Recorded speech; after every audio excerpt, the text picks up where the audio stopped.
जिहाद का लफ्ज आम तौर पर सिर्फ ताकत के इस्तेमाल या जंग के मफहूम में समझा जाता है, हालांकि कुरान मजीद में इसके मानी इससे कहीं ज्यादा वसीअ है। कुरान ने जिहाद कबीर का तस्वुर पेश किया है, जिससे मुराद तलवार नहीं बल्कि कुरान के जरिए हक की दावत, तालीम, तबलीग और फिक्री जद्दोजहद है।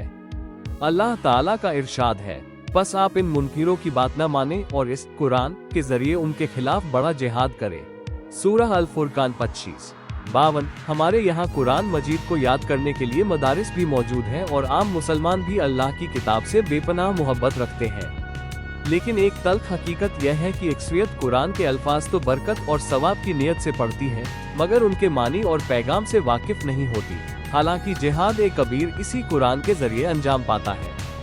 ये हमारे माशरे का एक बहुत बड़ा खला है कि जो मुल्क इस्लाम के नाम पर हासिल किया गया, उसके बहुत से लोग इस्लाम की बुनियादी किताब कुरान मजीद के मानी और पैगाम से नाआशना है।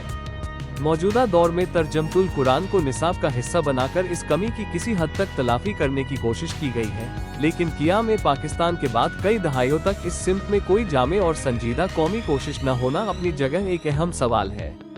आखिर एक पढ़ा लिखा इंसान अल्लाह के कलाम को समझे बगैर उस पर सही मानों में अमल कैसे कर सकता है?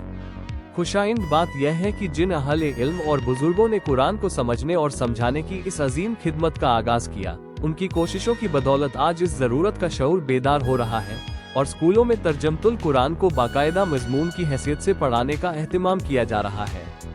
उम्मीद है कि इससे एक ऐसी नस्ल तैयार होगी जो कुरान को सिर्फ तिलावत की किताब नहीं बल्कि हिदायत, फिक्र और अमल की किताब के तौर पर भी समझेगी।